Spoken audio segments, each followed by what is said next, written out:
Exactly. Well, thank you for signing up to be the guinea pig of this Artful Leadership interview series. I'm really excited to see where this goes, and everybody I've been talking to about it is like, yeah, let's do this. This sounds great. So I'm excited about Yeah. that. I love the idea. So, what? I love the idea. I think it's just going to take off. Yeah. Good. And everybody I talk to gives me more people. So I feel like it can be kind of a fun chain of just getting to know people in our community who are doing great work with the arts. Yeah. And so, yeah, I'm really looking forward to where that's going to go. So I wanted to kind of back up and give a little bit of kind of like my personal selfish motivator for this whole thing, just to be kind of transparent. So you know that I've been in this field for like 20 years, and I'm at this point of kind of reinventing myself and kind of wanting to lift my head up from the vortex of Monarch School to kind of see what is going on in the community when it comes to arts and youth development, and really wanting to find out who are the leaders that are kind of like my peers in a lot of ways. How are you guys keeping yourselves afloat, and what's inspiring you? Where are you at? What are you doing? And then also taking a look at how could someone like me have something to bring to the larger community outside of Monarch, and use all those skills and things that I've developed over the years to better the field and better the community. So that's kind of my little selfish thing. And also just, I think we do a lot of talking about outcomes and looking at how this work impacts the youth that we're so passionate about serving, but we don't take a lot of time to look at the people, the human beings that are behind the work. The people who are, because I feel like it takes a special person to do this work. And so I think that it's kind of important to give these special people a little moment, like, right. You're back there doing some pretty great stuff. And in order for those kids to look like that, you've had to do a lot of something over here. Wow. You know what I mean? And I think it's important to acknowledge that as well. Mm-hmm. That's kind of where I'm coming from. Wow, I should have brought Kleenex too. Aww. Cry a little bit. You have time. Can you pause on this thing? I know. Yeah, I mean, I think that that's also comes out of my own selfish desire and need for recognition sometimes, of just like, wow, like people who do this work are special, and they put a lot of their heart and soul into it. And I think a lot of us have been doing this for a long time. And I think it's important to kind of be like, Yeah. So thank you for being part of that group of people that I consider part of that clan. Thank you. Yeah. So, do you mind if we just kind of dig into my questions for you? Are you ready? Let's do it. Okay. So what I know about you is that you are a huge champion and fan of the arts. That's kind of just as a person, that's what I know about you. And I know that you're really passionate about helping people tell the story of the impact of their work, and to do that in a really informed and academic way, in a way that has a lot of value and validity. And you bring a lot of that. I'm hearing about that in a lot of different organizations. They're like, oh yeah, Julie, totally. So I know that that's kind of your strength and your gift that you're developing. And I wanted to hear a little bit from you, like, what are you doing now? And what's something that you're doing that you're excited about that you want others to know more about? Okay. Okay. Oh yeah. All right. So what I'm doing now is working with mostly small arts organizations to help them understand their impact through authentic methodologies and evaluation mechanisms. And so historically or typically what outside evaluators do is they come in with a predetermined set of tools and strategies for collecting data and gathering impact indicators, right? And you can probably imagine what the typical process looks like. You know, someone like me might come in and examine the goals and outcomes of a program that are pre-written, or and then design a survey that would go out to students, and the students respond, right? So there's a typical process, and a lot of times that process works. But mostly the organizations that I've been working with lately, that process doesn't work, and we've had to disrupt that process and figure out authentic, protective, I think I'll use the word protective, but maybe change that in a minute. Authentic, protective, and you used the word valid earlier, so I'm going to use that also. Authentic, protective, and valid ways to capture the work that's happening without disrupting the sacred process that occurs between teaching artists and students. Right. And so one thing that is exciting me right now is I'm working with a fantastic organization called David's Heart Foundation, and they're working in East Village with quote unquote vulnerable populations, right? Yeah. These young people are experiencing homelessness and are currently or formerly incarcerated, and they've been through the system. They've been through systems. Yeah. Systems have examined them. You know, social workers come into their lives daily and put them under the microscope in order to, I mean, for good reason. The people who they come in contact with don't have, you know, they're very kind and wonderful people, but they are playing a part in a bigger system where they have to do what they're trained to do. And so from the outset, I was asked to do something totally different than that. Yeah. And I'm excited about this work. I mean, to be quite honest, Rachelle, because I have no idea where it's going to lead or what it's going to look like. Mm-hmm. But the process that I'm engaged in right now is dialoguing with the teaching artists, understanding how we can play that balance of doing evaluation work that will show to funders and others that provide resources to make the program happen. So that's key.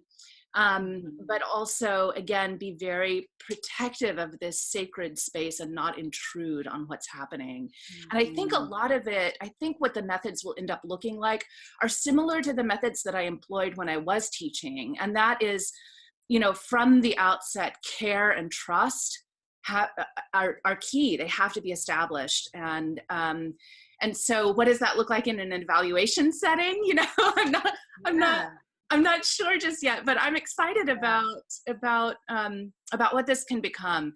And I fully believe that there are, in an evaluation sense, you can find, a person like me can come in and find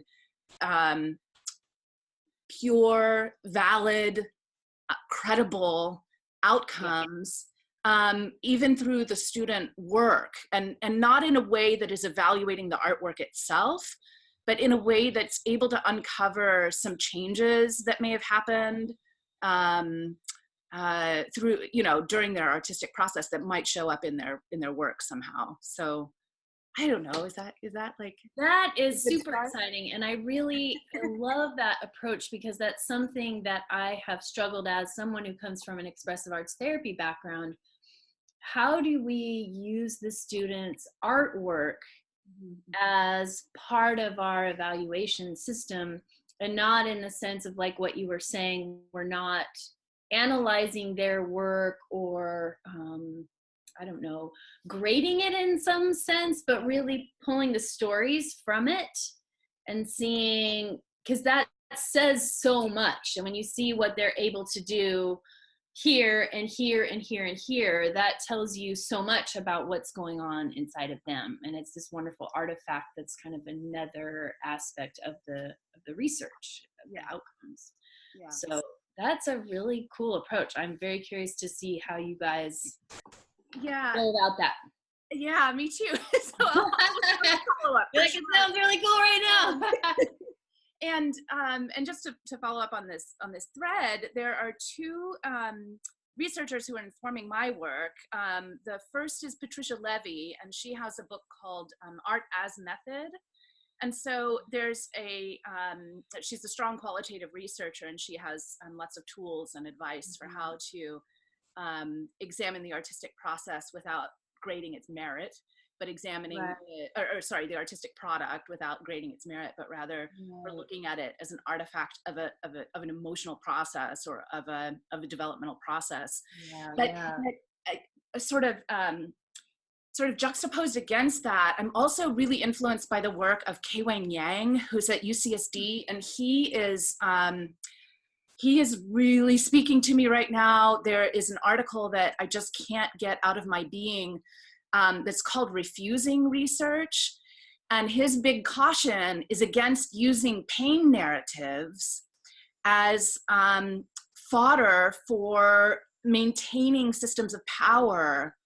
And so there's a fine line between looking at, and this is more on the theoretical end, but there's a fine line between working with the students who we know and we've worked with for decades, you and I, and not capitalizing on their pain in a way that would, it's again, it's not trust. Exposing them, or and so it's about trust, but it's also about who controls the information. And always in this process with David's Harp, we are adamant about student control 100% of the time. And so there's it's also, I guess my work is about bringing in some greater values that are wrapped within the arts, but also within all those things I just talked about. Yeah, and that's something that I've thought a lot about as well, is I don't know, especially in this culture of like fake news and stuff now, we can tell whatever story we want. Mm-hmm. You know what I mean? And we can look for whatever story we want to tell and tell that, but it's not necessarily true. And I think that there have been times that, even working for a nonprofit that does pretty stellar work, we get caught up in wanting to tell the sexy story about how we created these transformative experiences for these needy children, and that's all about us. And so I really appreciate the thoughtfulness you're bringing to that process, and how can we tell the story that matters to the youth and that's authentic for them. It doesn't place them in some weird power situation where they're continuing to be vulnerable. That really empowers them and their story and their growth. So that's really, really interesting approach. So I'm really glad that you brought up those two names, because that was going to be one of my questions, was like, who are the thought leaders or the authors or, whoever that are really inspiring you? And you just went straight there. So. Oh, great. So will you say those two names one more time? Because those are...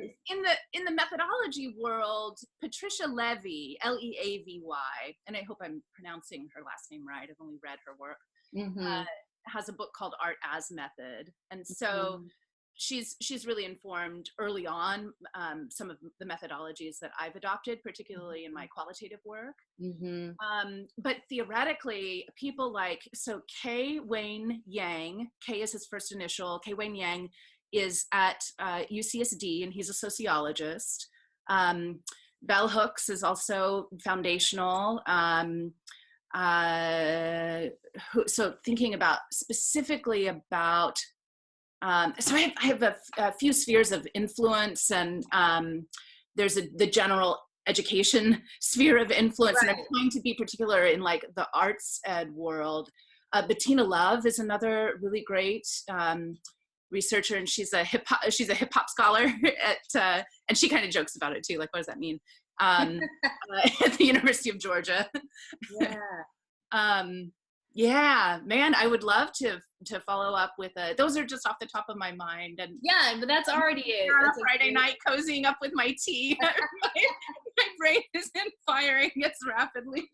Well, you've already given us like 5 names, so that's fantastic. I'm curious if you don't mind if we make a little loop back around, because I'm really interested in how did you get from, I don't know, being a kid who was maybe interested in the arts, or like what was your inroad, and how did you go from there to where you are now with all this research focus, and what drove all that? So I'm just kind of curious if you can give in a nutshell, if possible, like what your little art journey was. Yeah, I the quick story is, I found the arts out of necessity when I was an adolescent. You and I have similar experiences growing up in a different country and then moving to the US. Yeah. And for me, that move was negative in very significant ways. It was very hard for me to adjust to US culture. And so I found, I found a way to cope through the arts. And it was a really wonderful experience for me, because when I didn't know what had happened on MTV for the last 6 to 8 years, or didn't know what the fashion was or whatever, and in middle school, those things are really important. Yeah. I could at least be in community with my peers when we were all learning the same piece of music together, or when we were all learning lines for the same play that we were in. And it was just all of us were on the same page, literally. And it was such a comforting feeling for me. And so the arts had a profound influence on me from a young age. But when it came time to choose a major for college, I was really good at math in high school. And I declared an international finance major because I got a full scholarship into the business school when I was a freshman in college. And that was great, but it was also soul crushing. And I was like, that's so not Julie. Yeah. I mean, I probably could, but like, I can't. Right. So I will never forget the look on my mother's face when I told her. I was like, I'm changing my major to the arts. And she was like, no, Julie. And I thought, little did I know until I started to craft a career in this field, like really what she was saying, because she came from poverty. She grew up in a house without indoor plumbing. And she had made it to this next social level by marrying a military officer. And so it was generationally, it was a step backwards, so to speak, because, artist. I know, right? So anyway, fast forward, sort of 17-year career in arts, in the arts. And thankfully I've only gotten hungry a few times in my adult life. Yeah. And I joke, but it's real. Yeah, I think I remember some of those moments.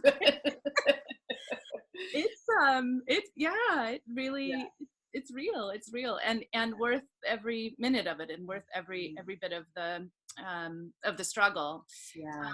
And so later on, I started pursuing a higher ed degree, and I started taking statistics classes as a part of this major. And I did really well in the stats class. And I just thought, wow, this is reigniting a part that I loved. I mean, I really loved math when I was young.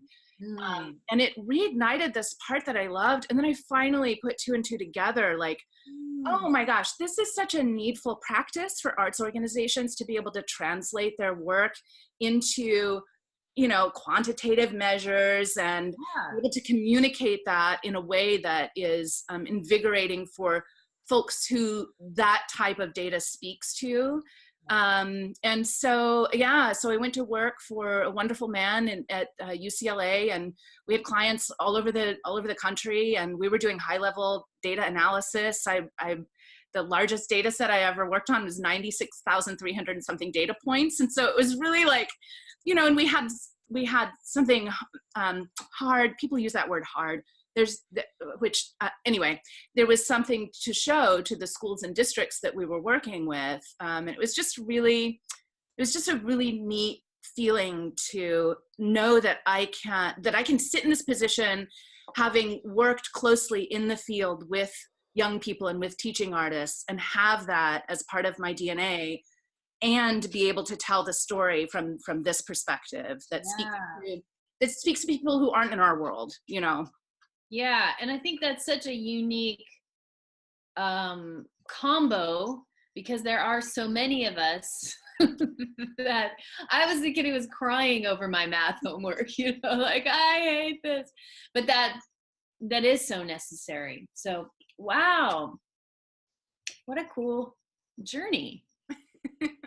Yeah. And so with your love of the arts and, you know, whatever it was that specifically you were involved in, have you kept like a personal connection to any sort of artistic practice, or like, are you involved in any?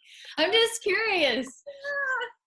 I belong to this group that's been around for 75 years. And we do Readers Theater every other Friday night in a cycle. It's not every other Friday night, but we have a cycle, a 3-month cycle, and then we break. And it is I feel like I have dozens of aunties and uncles. Like, I have this adopted family of grandparents and aunties and uncles through this group. I mean, they are just so they're called script teasers. I have to be really, like, when I called home to tell my parents, I belong to this group, you won't believe. My Baptist parents, like, what? Script teasers. They do cold readings of new plays. So it's a beautiful little group, and it has, as the arts administration, arts research side has really consumed a lot of my energy and power. It's just hard for me to think, and I have so much respect for the people who maintain full-time positions and do theater at night. I mean, that's amazing. And in lieu of that, I belong to this group that has kind of a low commitment, because you read the plays that night, you get the script that night, and you read it in front of a live audience. Yeah. And it's wonderful. And like I said, it was one of the first communities I tapped into when I moved to San Diego 15 years ago. And I've been going ever since. And so it's a beautiful little thing. But you've probably never heard of them. I haven't. And I love hearing about that. That's one of my curiosities, is how are leaders in the arts keeping their own sort of little artists alive, or big artists, you know, whatever it happens to be. And I think it's going to be fun to find out what everybody's little pleasures are, you know, and the things that keep us going. I think it's important to have that, you know. Yeah. Yeah. I agree. So, I'm thinking if there's anything else. I was going to ask you if there was a local arts leader that you kind of wanted to shout out. You already talked about David's Harp, and but I don't know if there is somebody else that comes to mind, or if you want to say more about that particular organization. Sure. Yeah. Big shout out to David's Harp and Brandon Stepp, who is the executive director of the organization. He's amazing. I just met all of the teaching artists last week, and there's some really rad folks, and he's got a nice little cycle going on where alumni students who have come up through the program are now being hired in the organization. So it's pretty neat. Yeah. I'd also like to shout out to Derek Hodges, who's running Social Workers. And Camp Art. He just is doing amazing things. He is really solely responsible for activating the space at Ferret 44. And he's amazing. He's amazing. And he's a one-man. He's another person that I've been really fortunate to get to meet through Monarch, because Monarch just attracts so many interesting people, and he came when he was working for SDYS. So I got to catch up with him. Yes. And find out what he's up to now. Yeah. Yeah. Cool. Very cool. I have one last question. I'm kind of jumping around a little bit because our conversation is like going in these cool directions. Um, I'm just really curious, and you might be able to speak to this in a different way than maybe some of the other folks, because you've worked with a lot of artist leaders. Mm-hmm. I'm assuming because you're helping a lot of different organizations sort of work on these questions. I'm really curious of how you see people's identity as artists impacting how they lead or how they run. Do you see like a special quality that artists bring to leadership or to these thoughtful processes that you're engaging in? Yeah. Oh, that's a good question. I instinctually I want to say like the nurturing aspect, and of course I work in arts education, and Right. so it's there's a there's a little bit of a difference. I'm not Right. working with the executive director of the symphony or but I am working with the director of education at the opera, and so an arts leader in education, I feel like they do have nurturing qualities. Man, this is a good question.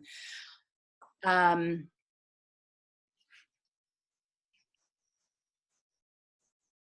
trying to think like if their leadership style, of all the leaders I've observed, worked for, or worked with, if there's any commonalities in their leadership style or their personality.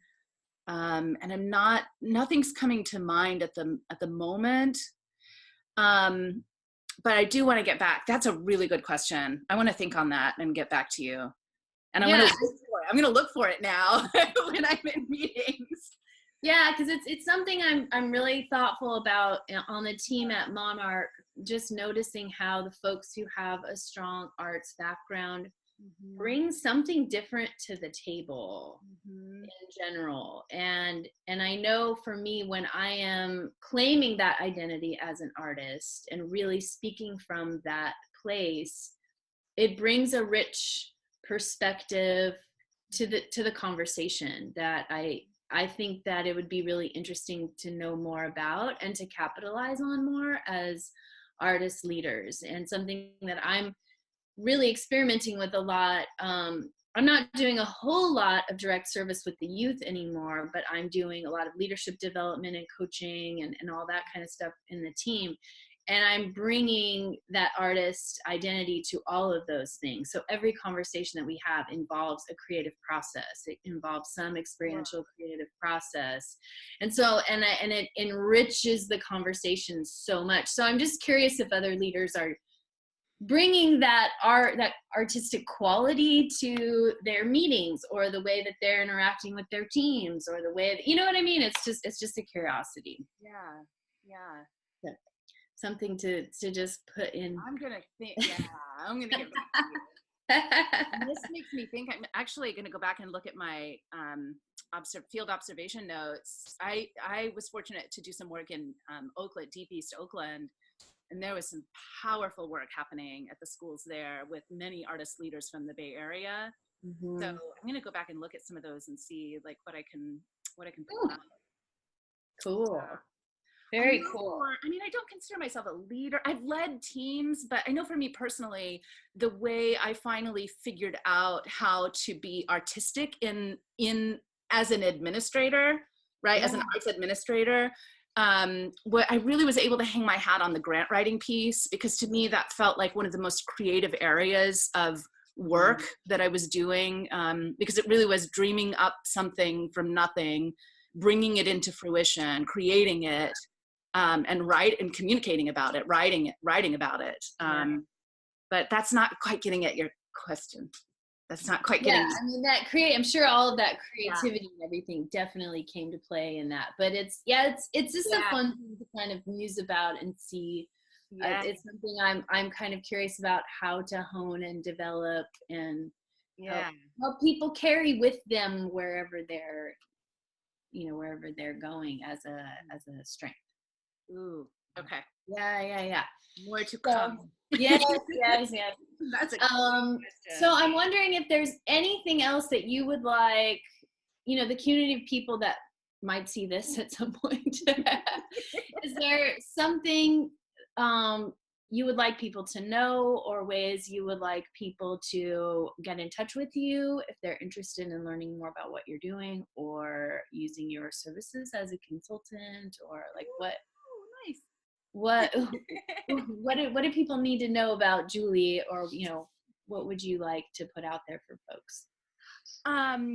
So thanks for the little commercial. That's great. Yeah, come on now.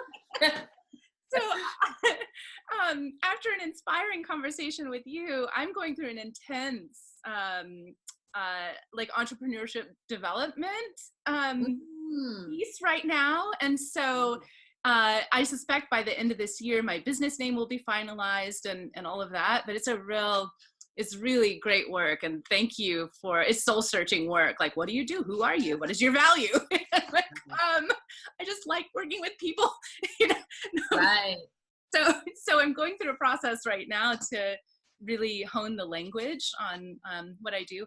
LinkedIn is the best place to find me at the moment. Okay. But pretty soon, very soon, I suspect by the end of January at the latest, I'll have more materials to share with respect to my business. I think the thing that I want to say as like a general closing is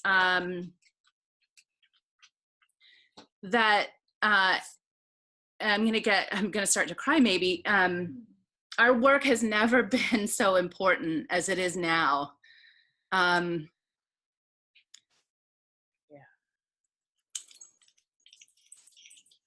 There's too much going on in our country, and we have a very unique platform, and and we're very powerful. We're also very powerful.